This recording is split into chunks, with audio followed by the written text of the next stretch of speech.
It can sometimes feel as if the momentum of political movements around the world over the past few years has largely been with the right. With US President Donald Trump as its figurehead, the political right has shown itself to be savvier, with better message discipline, and ultimately just better at connecting with voters than its leftist counterparts. Which made what happened in New York last week all the more surprising. Up against heavyweight establishment competition, the upstart outsider Zohran Mamdani overcame the odds and a huge financial disparity in campaign funds to win the Democratic primary, making him now the odds-on candidate to become the city's mayor should he win the election later this year. Mamdani's win feels significant. His campaign was smart, dynamic, and engaging, everything progressive campaigns so often haven't been in recent years. And unlike many progressive candidates who have made a bid for the political centre in order to pick up votes from the right, he ran on an unashamedly leftist platform, offering more spending to make New York more affordable for working people. Neither was Mamdani afraid to lean into his immigrant Muslim identity. One writer remarked of Mamdani and his Syrian-American wife, Rama Douaji, that their potential residence at Gracie Mansion isn't just political. It's a referendum on whether America can stomach the modernity it fetishizes.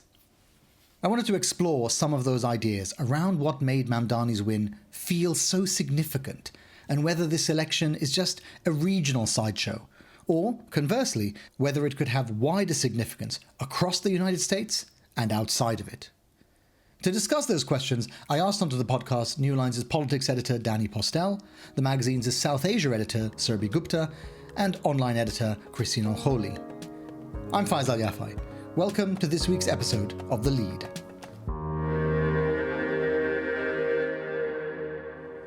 Well, hello, Mamdaniacs. This was, for those who haven't heard it, this was something that I came up with, I think, Surbhi, right? About calling the fans of Mamdani Mamdaniacs. Really?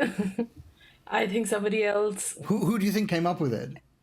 Oh, I read it in a piece written by David Freelander in the New York Magazine. So, and what makes you think that David Freelander couldn't have heard me say it?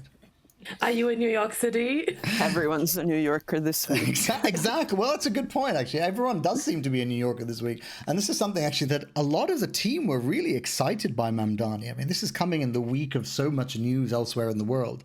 But I think the Zohran Mamdani victory really, it seems to have electrified New York, but it seems to have galvanized a lot of people around America and on our team. I wonder why it's so exciting. It's something I'm hoping we'll talk about in this podcast, because it's an interesting, there was a kind of, Danny, there were kind of shades of Obama to it, right? Yeah, there are some parallels to Obama, certainly. But I think the excitement is, it's about many things. It's about overturning the Democratic establishment, handing them a big fat loss at a time when there's just mass, widespread disaffection and frustration with the Democratic Party establishment. That's, I think, probably the biggest takeaway. It's also, of course, the fact that Mamdani represents, he's an immigrant himself at a time when there's a mass anti-immigrant wave in this country where ICE is rounding up immigrants and deporting them, and there's so much anti-immigrant sentiment coming from the right. Yeah, but I think it's also, my take on it, and I recognize that the two people who've spoken now, and neither of us are New Yorkers, but I think my take on it is that it feels like the first victory of what you might think of as a kind of anti-Trump alliance. You have the loss of Kamala, and then it's been now 6 months of Trump, and every week brings something new. And it seems like this street up victory against this big money Trumpian world. Yeah, like one of the memes that I saw, I think somebody had tweeted that I can't believe something good has happened, like that was the sentiment. Yeah, actually, Surbhi, that might be something to explore further, because you're in New York. You're actually on the mean streets of the city. What did you feel? You were at a rally, I think, right? I was actually, a day before the elections, I was in the Paris Theatre in the city, And Zohran's mum's film, Meera Nair's film, The Monsoon Wedding, was screening there, and it had a Q&A with her. So I was curious. What the buzz would be like. So I went with some of my friends, and it was amazing. It was surreal to see how people were so excited about it because of Zohran. Like, usually Meera Nair is the draw for her events, but this time it was her son, and clearly he's more popular than the parents. And but even otherwise, like, he was part of our every dinner table conversation. Whenever I met up with friends, we would talk about him.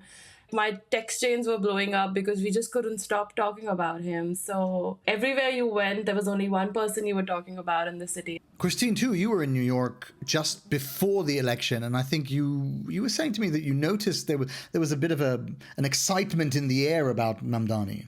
Yeah, I found myself there. I just happened to be there. I obviously had heard a little bit about Mamdani because I get to work with Surbhi, but I wasn't quite expecting like the sort of fandom that I saw. You could feel that New Yorkers were like proud to be New Yorkers once more. There was like this general sense of New York being the best place to be at this moment in time. And why do you think that is? What is it? I mean, this guy is running for the mayor of the city. That's not normally a position that elicits so much excitement. True. I think it's something like there's definitely layers to this, but probably one of the most obvious things is his own kind of like excitement around being from New York. I haven't seen a speech or like a video or a post or anything where he isn't like super proud to be a New Yorker, or he isn't like recalling something that, people can generally relate to as New Yorkers. I know one of his like big lines was making New York like affordable for New Yorkers, like helping New Yorkers who were born there move back there and be able to live there. And so I think it's like also just the way he kind of like promoted himself with New York as a huge part of his brand kind of helped instill that pride. And then with the whole world watching, like, of course, you end up being happy to be in that spotlight for a little bit. Well, I think this is why the Zohran Mamdani moment is really intriguing, because it has shades of Obama in that there are multiple layers to why people are excited. There's obviously the identity aspect, and then there's also the political moment. So with Obama, he was coming into power during the election at a moment when people were tired of these 8 years of George W. Bush, of wars, and they felt that things weren't working well in the country. And so, to some degree, they were just excited, as Obama said, Danny, you recall this, just to be the change. And I wonder if something similar is going on. And that's why I'm hoping on the podcast we will kind of pass the different levels of it. Because there's a presentation aspect of it, there's a specifically New York aspect of it, but then there's also this bigger question about Trump. He's returned to power. He's very empowered by this new mandate. He seems to be doing a lot of things at home and abroad. No one seems to be able to stop him. And then, and frankly, to speak to the Democratic Party, there is nobody really opposing him. Kamala has gone away. Chuck Schumer and Nancy Pelosi they are the old guard, let's say, to put it in a metaphorical way. You don't feel that Gavin Newsom in California is a fitting foil to Trump. And so really, I think there is a search on some level for an opposition figure.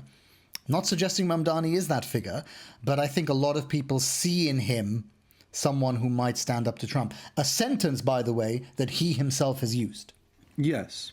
And so in that sense, Mamdani is a symbol of two kinds of rejection. It's a rejection of this age of Trump, this authoritarian turn that the country is in the midst of, the crackdown on immigrants and so forth, the assault on democratic rights and constitutional freedoms.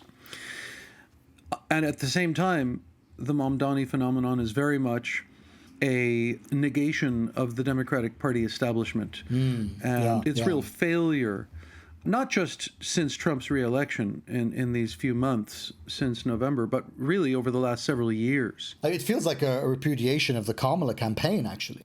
In some ways it is, because Kamala Harris was essentially a centrist who didn't take bold positions on issues that, really matter. She was stuck in a sense, like, we ran an article about that, but she was structurally, as the sitting vice president of an unpopular president, she was in a very difficult position. You can only distinguish yourself so much from your boss, the person you serve under.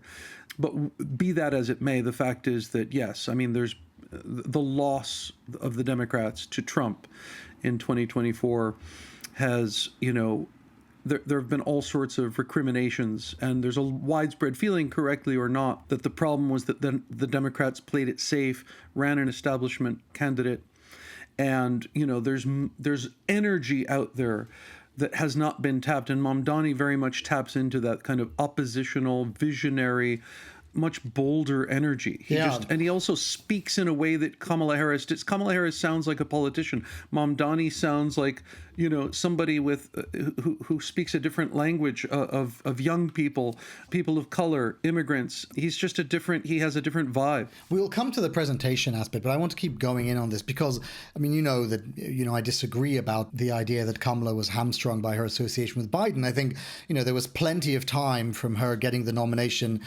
and she had $1 billion to play with, which is, not insignificant. She could have done what Mamdani has done. She could have taken a stronger stance on Gaza. She could have come out and had bold policies. She didn't have to ally herself with the financial and the tech institutions. She could have done any of these things. And I think it's really intriguing that she didn't do any of those things and she lost. And she lost big, because when you spend that much money and you have the weight of the establishment behind you and the incumbency behind you and you still lose, that's a significant loss. And then at the very same time, you have Mamdani coming along, grassroots campaign, virtual unknown, all of these sorts of things, embracing some of the things that people said that Kamala should have embraced, and he wins big.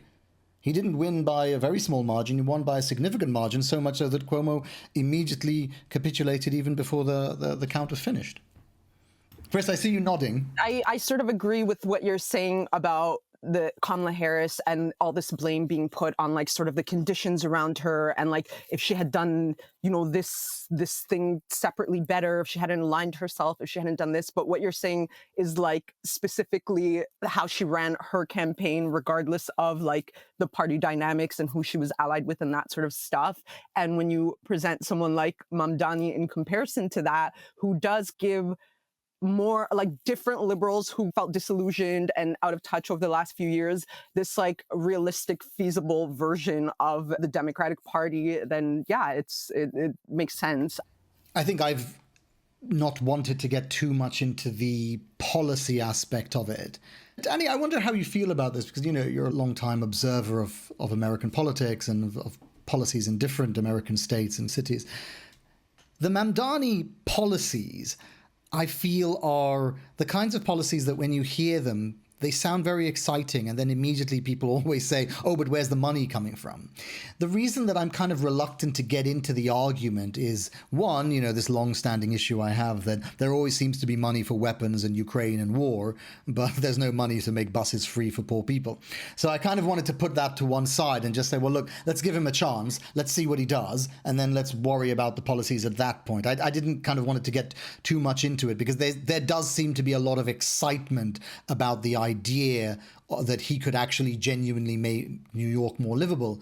And I think one thing, Danny, that I think is very interesting, and it was alluded to earlier by one of the team, that Mamdani really seems to speak in a way that the public understands. He talks about wanting to bring down the cost of living, but he doesn't say, hey, I'm going to put more money in your pockets. He says you might be able to stay in the city and not have to move out of the 5 boroughs. It's a very powerful thing for some people, right? Well, especially at a time when people are, in fact, leaving New York for precisely that reason, because of the crisis of affordability. And I think it's important to note that he started right after Trump's re-election, or the second election of Trump in November. Mamdani took to the streets of New York with a big microphone, just talking to people. It was this kind of listening tour. And he interviewed specifically a bunch of people in immigrant communities and neighborhoods who had voted for Trump, and he wanted to know why. And he had real conversations with them. Of course, he had his views that are very defined, very specific, democratic socialist views, but he wasn't trying to convince anybody or superimpose his views on them. He was genuinely listening. He was really curious. Why did you vote for Trump? And okay, He met them where they were. Yeah. Rather than try to convince them that they had fallen for a bill of goods or that they were suffering from false consciousness. And I think that that's really significant about Mamdani. He really does. I don't think that was a gimmick. I think that's really how he rolls. Yeah, I really agree with you on this. I know we've talked about it before, that I think that there has been a tendency among, I don't know if it's a generational thing, I don't know if I want to explain it that way, but there's definitely been a tendency among Democratic-leaning supporters to say about the Trump eras, because there are now two really, maybe three soon, but there's at least two. There's a tendency to say about these eras that people were just fooled into it. Can't you see through the hucksterism?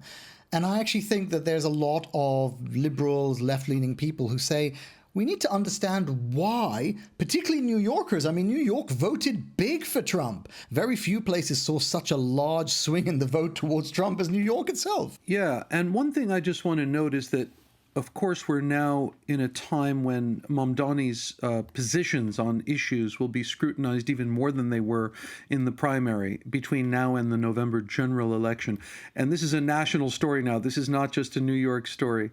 This is a national and even international story. But the national media and the Democratic Party establishment, the Republican Party, and all sorts of anti-Mamdani forces are going to be scrutinizing every single position he's taken and portraying him, as they've already begun to do, as an extremist, as a radical, as someone whose views are outside the mainstream. Yeah, I mean, I was just going to point out that some of the answers he's given, in particular about funding the police, which has been obviously a hot button topic, especially after George Floyd and that sort of attention was given, is, if you notice, he's quite strategic about how he answers the easy kind of super leftist progressive answers, defund the police, if you come from that sort of activist left-leaning world. But if you notice the way he responds, he'll say, I'm not saying we should defund the police. I'm saying that we need to take the calls that they're getting that don't belong to them, that are related to mental health crises and these sorts of things, which comprise a huge number of the calls that they end up making, and having someone else be responsible for those so that they can focus on their job and they can have a better experience being police officers, and all these things where he's able to kind of talk in between lines and piece it together so that it can appeal to various people in various ways. Right. I mean, that example is a good one. I was thinking about that particular example because I think what it shows is exactly as you say. He is talking about a pretty well-known centrist left subject, which is the idea that the police do quite a lot of stuff that actually really mental health professionals ought to do, and that you're wasting the training and the resource of the police if they have to be called endlessly to places where you need mental health professionals, not when you need police and the use of force. That is something that other left-wing governments like the Labour Party in the UK have grappled with. It's something they talk about. It's a big component of the conversation about where the centre-left can go. At the same time, he is trying to use that as a way to nod to, wink at the further left groups who are saying, let's defund the police.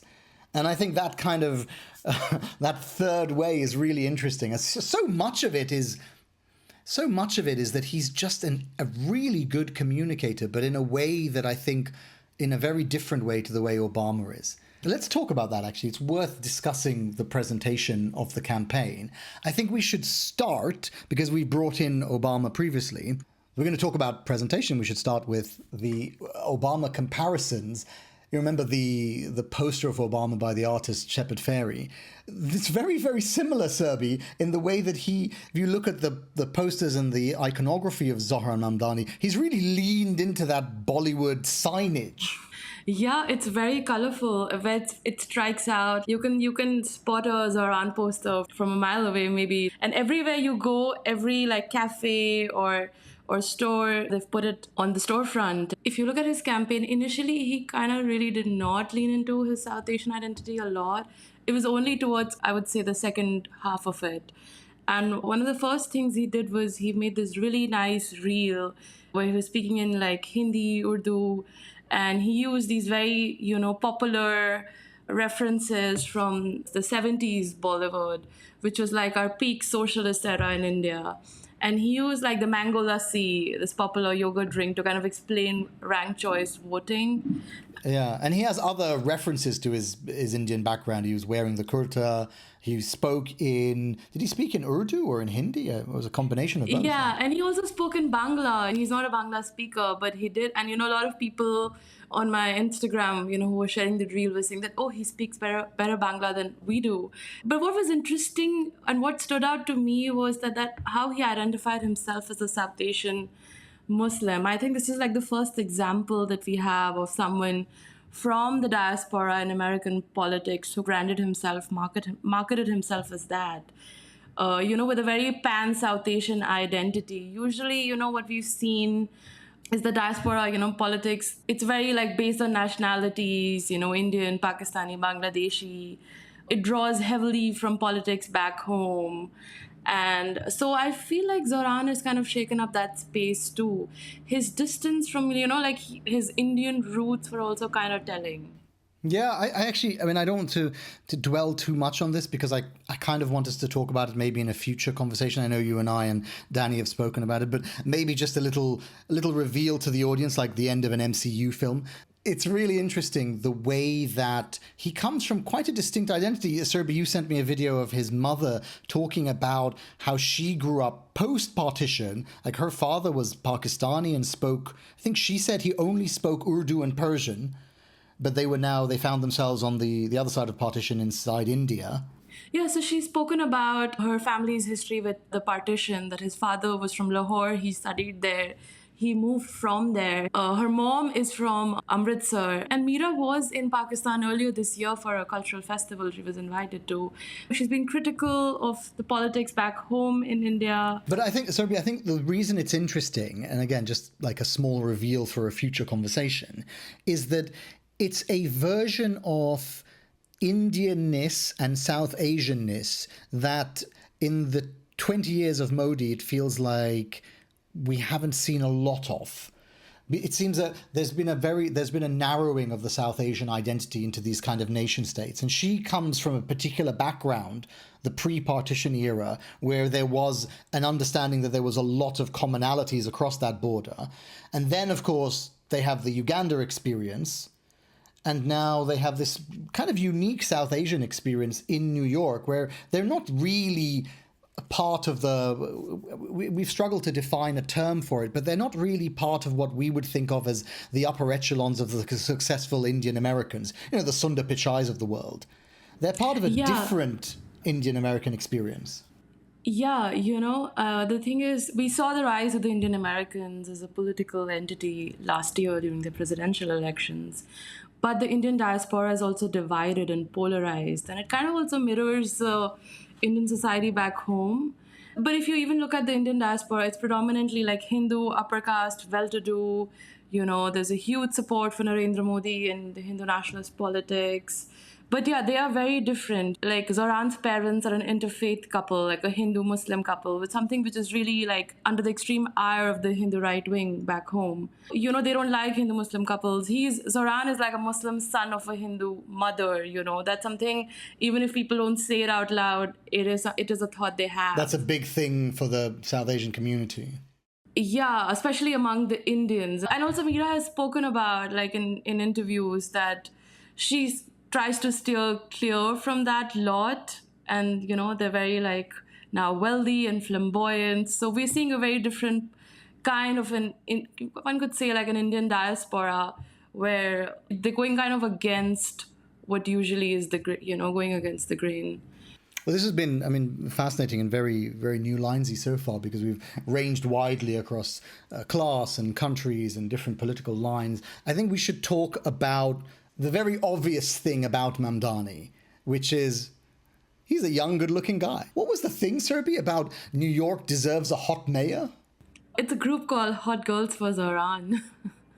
They hosted parties and all for part of the campaign.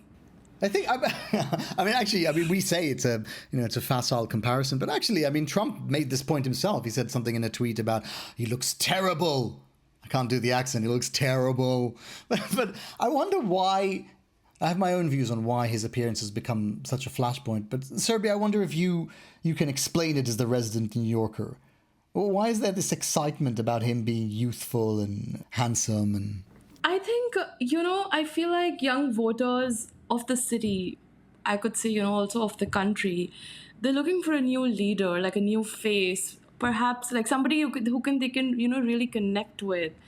And I think in Zohran, perhaps they found a new leader, like an alternative. And also, I think they wanted a reason to and a person they can celebrate. But also, on the contrary, I also feel like he's become a cool trend that everybody wants to become a part of. yeah, I think I think that's a good segue into talking about the broader question about Mamdani and the future of the Democratic Party, which I think is a essential part of why it's become such a big part of the American political conversation.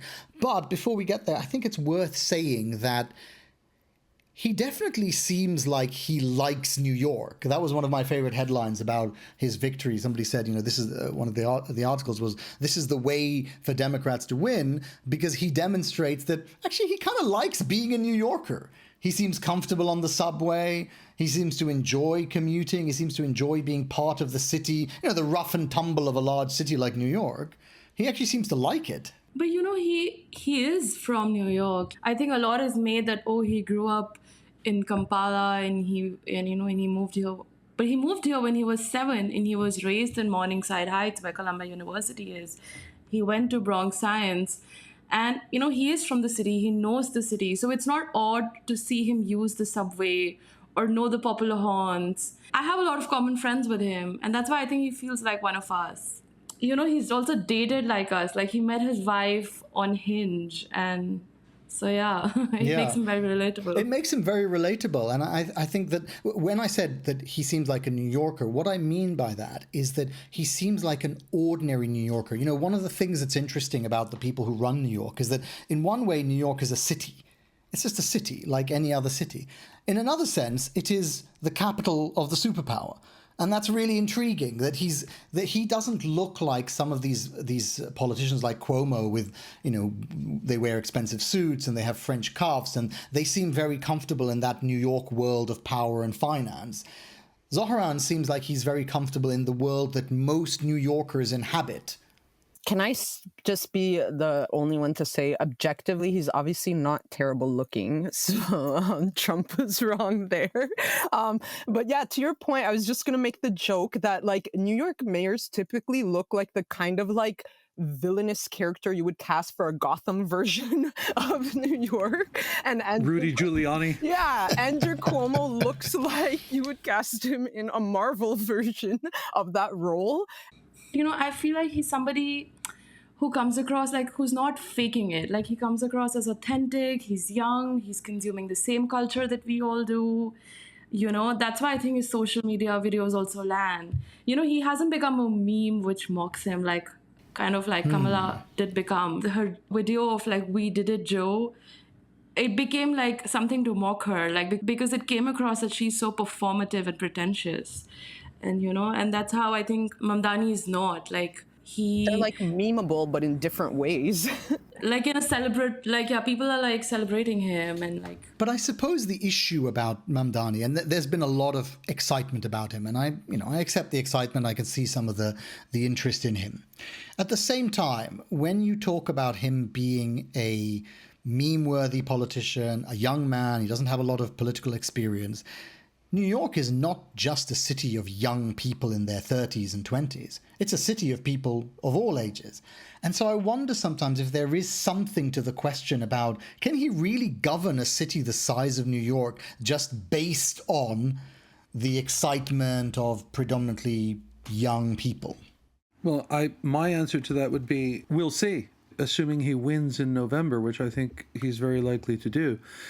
Mamdani, besides the buzz and the vibes and the emotions that his campaign and his victory have engendered, I mean, the fact is he's a policy wonk. He has really specific programmatic views on a lot of economic issues that are, nuts and bolts kitchen table issues, affordability, free buses, healthcare. But Danny, here's a wider question about that. I know you and I have talked a lot about the Bernie feeling the burn and AOC, who are the two probably most prominent progressives in US politics. And often when people talk about their progressive agenda, they do focus on questions about affordability and can actually this happen and so on.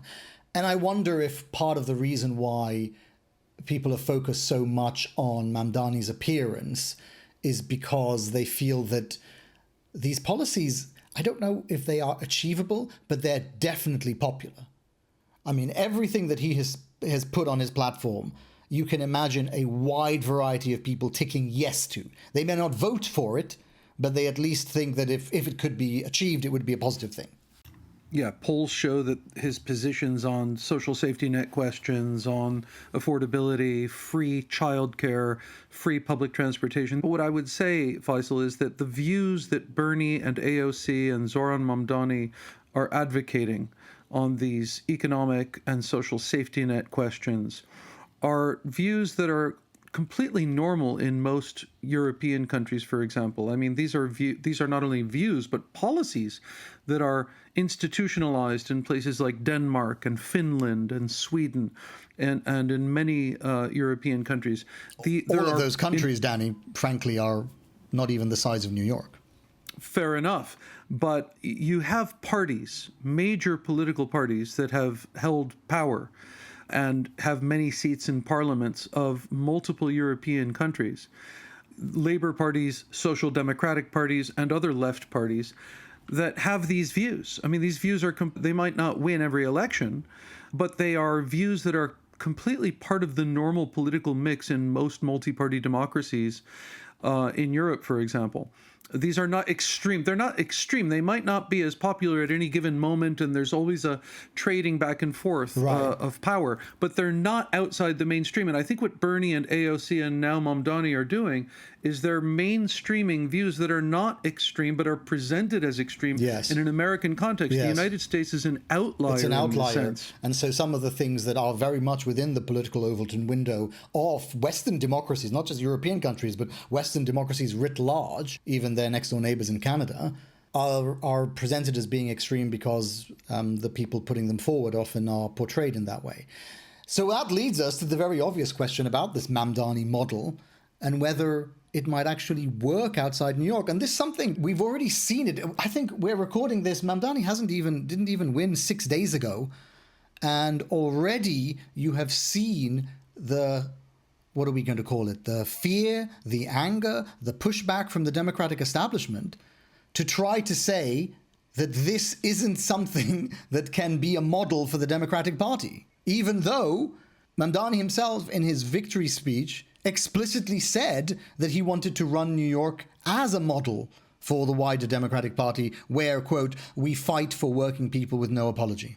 And that no apology part, I think, is super important because Democrats, as we've seen, they often seem to try to veer right to take some of the Republican territory. And I wonder if you feel that what the Mamdani moment suggests is in order to win national office, you don't have to veer right. Chris, for all the excitement among maybe younger Democrats, it's noticeable that very few established Democrats have joined in. I wonder if you feel that there is this division between younger Democrats and where they think the party is going. Yeah, definitely. I think that generally younger voters, they didn't like the two choices of like Kamala Biden or Trump on the other hand. Maybe there wasn't anyone who really spoke to them, which was a lot of the criticism. At least Mamdani speaks their language. He actually genuinely, authentically seems to be one of them. Yeah, I mean, he speaks their language, I think, even on policy. It seems to have brought back, I guess, some excitement to the party. A lot of these think about Gaza, a lot of these younger voters, liberals and Arabs and Muslims, were very disheartened over the way Kamala handled the Gaza war. And I think when you see that he speaks so directly, even with the language, he doesn't seem to try to mask what's happening. And I think that is very helpful. He like literally speaks to those who are directly concerned. I think that it kind of signals this like revival of the party for younger voters to what it's supposed to be, especially with something like Gaza. Sometimes the language is very formal. It's like steeped in a lot of weight, and it masks what's happening. And for a lot of people, just like sort of seeing it for their own eyes on social media or like hearing news from on the ground, they can make that kind of distinction. And Mamdani's been really good at being direct and speaking directly to these things. I wonder how much, though, that might translate across the country. Because it's to some degree, I wonder if this is just, it's like a Mamdani phenomenon.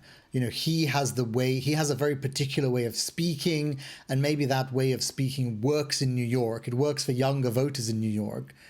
But as we were talking elsewhere, I don't know that it necessarily will work maybe in California or Seattle. Do you think that the Mamdani model will actually work outside of New York? Like what works in the 5 boroughs may not play in Peoria. We'll see. Next year will be the midterm elections. And it will be very interesting to see how the Democratic Party does both internally in terms of the candidates that it fields, the primaries that it has, and then how the Democrats perform in the general midterm elections in November of next year.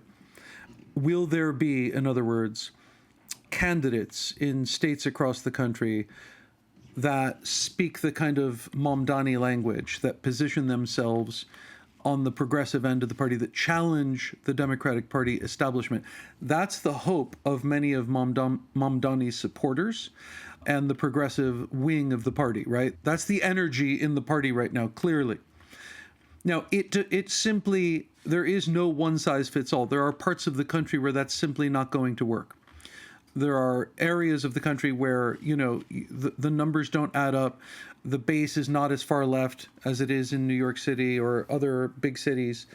So we'll have to see. But I think that is the momentum right now. But you think that the progressive energy is not limited to Mamdani. Mamdani is the head of a much wider crowd. That there is all this progressive energy in the country. It's forming as a response to the Trump presidency. And yet we haven't yet seen the personalities, but you believe that they are coming through. Yes, it was already happening before Mamdani's victory. These, for example, that huge No Kings demonstrations across the country happened a week or two before Mamdani's victory. And so this was already in motion, but I think the Mamdani victory will it will push it even further in this direction. And moreover, it will inspire young people in particular. There are signs that already, just in the few days since Mamdani's primary victory, there are young people signing up around the country. Surbhi, is that something you noticed? It's hard to get the vote out in New York, right? And I wonder if that excitement that you saw, you see it, right? It's palpable in the videos of Mamdani walking the length of the city. I wonder if you think that might translate into wider politics beyond New York. Yeah, I think there is an excitement which wasn't there about the Democratic Party, which we saw in the last few weeks. During the last election in 2024, so many of my friends, I think they were okay, and these are my Muslim friends who would be okay, and perhaps they voted for Trump or they voted for the Green Party, but they were very vehemently, opposed to the Democrats. But this has kind of brought them back into the fold.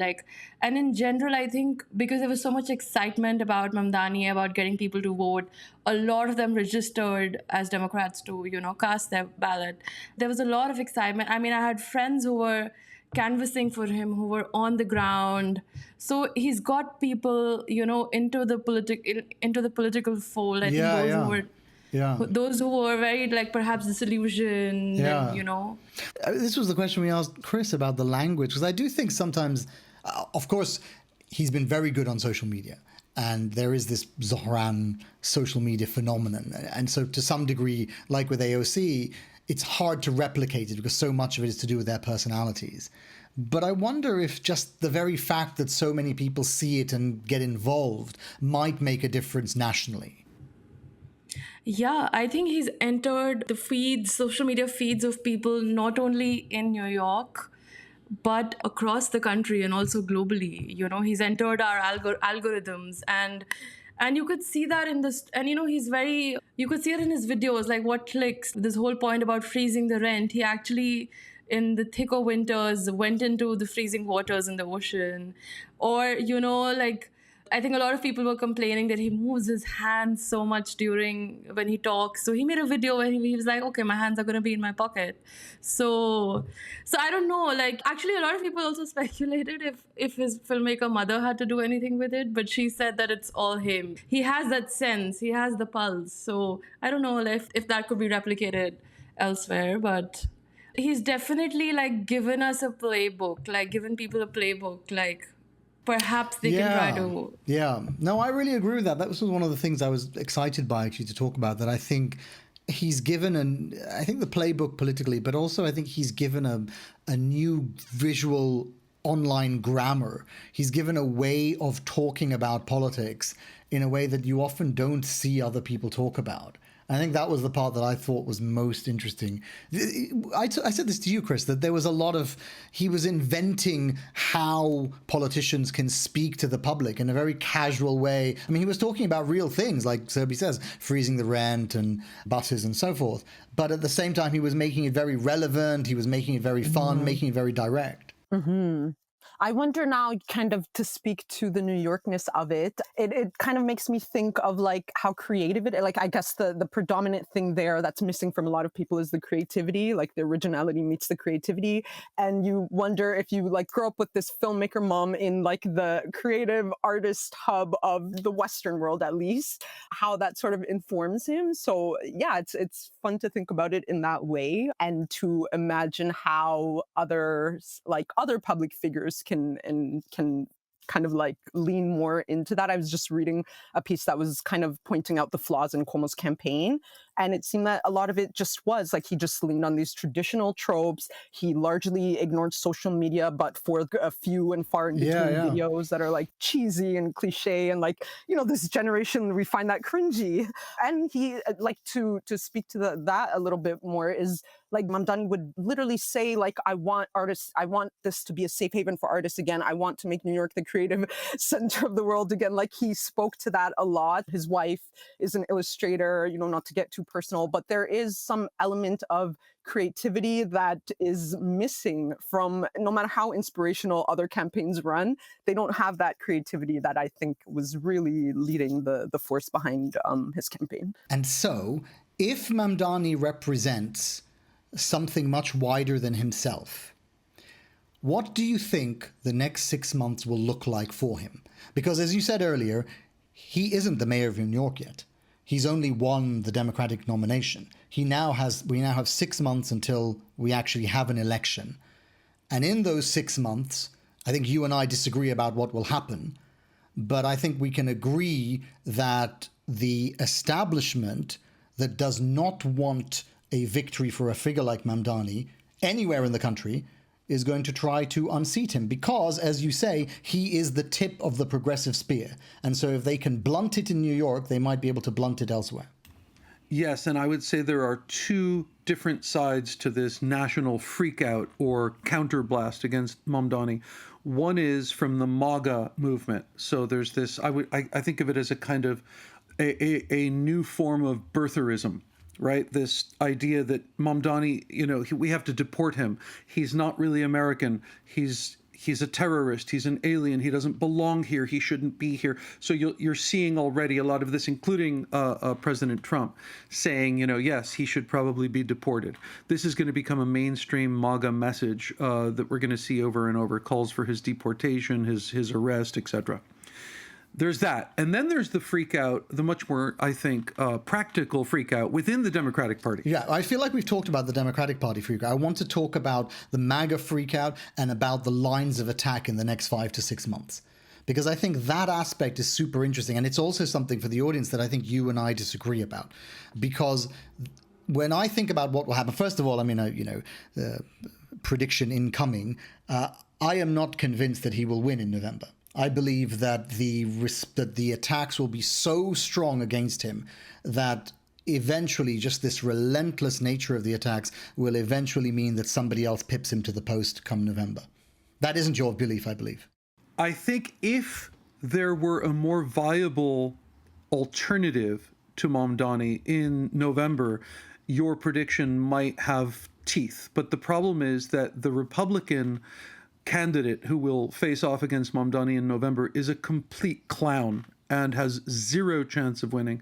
And then there's Eric Adams, who will run as an independent, the current mayor of New York City, who will run as an independent. And he's a political zombie. I just don't see who those people will vote for unless some other candidate comes forward, which is not out of the question, and runs as an independent. I mean, I just think that the field, it's barren and it's open for Mamdani to win. There's not much of an alternative. But I will say that your point about the Democratic Party establishment coming out, pulling out all the stops and trying to stop Mamdani, the fact that that was unsuccessful and Mamdani won the primary is a tremendous statement about the power of Mamdani's campaign. That the grassroots coming out of nowhere, this sort of spontaneous, very grassroots campaign was able to overcome. It was kind of a David and Goliath situation. They overrode and defeated this massive Democratic Party machine and the establishment of the party at a national level. They even brought Bill Clinton and all of these characters at a national level. They couldn't stop Mamdani. I think that suggests that the Democratic Party establishment is less important than it used to be, Faisal. I think that we're looking at a new equation. And then, of course, I mean, you said this earlier, Danny, that because, New York is New York, something that happens there also has resonance beyond America. Chris, you're now back in Canada from New York, but do you feel that the message of Mamdani or maybe the excitement is carried beyond the US? Oh, I think definitely. Like, if Toronto is any indication, I was just out this weekend. I had brought back, a little souvenir from the Zohran rally that I attended, and we were walking around downtown Toronto, and everyone wanted to take a picture. We just had our Pride Parade, which is one of the biggest in the world, and like in the clips, you can see people holding like signs for Zohran. And yeah, there's definitely the fervor has spread here. To what degree? I mean, this goes back to our whole conversation, to what degree that's based in anything beyond his like kind of superficial appeal is yet to be seen, but there's definitely Mamdani mania is alive and well in Toronto. And I mean, we've seen it definitely in other places as well. The one place, Surbhi, that you would expect a huge reaction is India, and there wasn't a lot of pro-Mamdani reaction in India. Yeah, I was very surprised that the Indian media was not speaking about him and his campaign, given how, like, they went all gaga when Rishi Sunak became the Prime Minister of the UK. They tracked down members of his extended family and interviewed them. They did so last year with Kamala Harris. They went to her family's ancestral village in Tamil Nadu. And, to think of it, like, Meera Nair is such a celebrated name. Her movies have been, like, they have defined the Indian immigrant experience in the US. But she's also anti-establishment. Yeah, to what do you attribute that lack of interest in Mamdani? Because, the media in India now is just an extension of the establishment, and is also very Islamophobic, and we've seen enough examples of it. So his Muslim identity, his politics, that doesn't make him worth celebrating, is what I feel. It makes him a good candidate for them to attack. In other words, Mamdani is in some ways representative of modern America, but they don't want it to be representative of modern India. Modern India, yeah. And also, his older videos of him, he spoke in support of Umar Khalid, this incarcerated leftist Muslim activist in India, who's been in prison for 5 years. Those videos are not doing the rounds. But at the same time, it has given hope to a very cornered, that left rebel section of the Indian society who wants to be critical of the government and cannot be. So, they're looking at it as a win for themselves. And also, I feel like he's given hope to like anti-establishment politics, not only in South Asia, but in different parts of the world. Perhaps like his campaign as such may not be able to, be replicated elsewhere. But it's like, again, like the symbolic power of this win. that have given people like hope in different parts of the world. Well, perhaps that is the place for us to end the podcast, kind of where we came in with my excellent coinage about Mamdani acts, which definitely didn't come from a magazine. That if we are thinking about this Mamdani mania, another excellent coinage there, if we are thinking about that and what the lessons are and the implications, I wonder if, frankly, as you said, Surbhi, about India, that maybe we're just reading into it whatever we wish was the case. That we look at him as this figure and the campaign that he's run, very kind of youthful, energetic, exciting campaign, and we say, I wonder if this is the beginning of a shift. But what if it isn't? What if we are just seeing in him what we hoped we would see in the world? And one race for one city in one country does not herald some mass change in global democracies. I think it may not spark like a change like on a national level or somewhere, but it just gives hope, I think, to all of those people who are in organizing, who've been campaigning, and especially, given the world that we live in now. It's just something to, you need something to hold on to, a reason to keep doing what we're doing, sort of a thing. Can we denigrate his victory, Chris, as a vibe shift? I mean, that there is a danger there. I was going to say the thing about virality is it goes both ways. We can ignore the kind of like other realities around us to celebrate his win and that sort of thing, but that doesn't mean those realities don't exist. I know like there's all sorts of guidance being put out now around how to cover Islamophobia, which we haven't really like seen that level of having to pay attention to that probably since 9/11. And so there is like, you're right to point out that there is a danger in kind of like taking this victory and projecting it onto the rest of the world in this sort of concrete, like everything's changed way. I'm with Surbhi on this one, and I just want to hold on to that little hope because it's nice to be here right now. You've been listening to The Lead from New Lines Magazine. This week's episode was produced by Finbar Anderson and hosted by me, Faisal Al Yafai. For more like this, subscribe to The Lead on your favorite podcast app or visit our website, newlinesmag.com.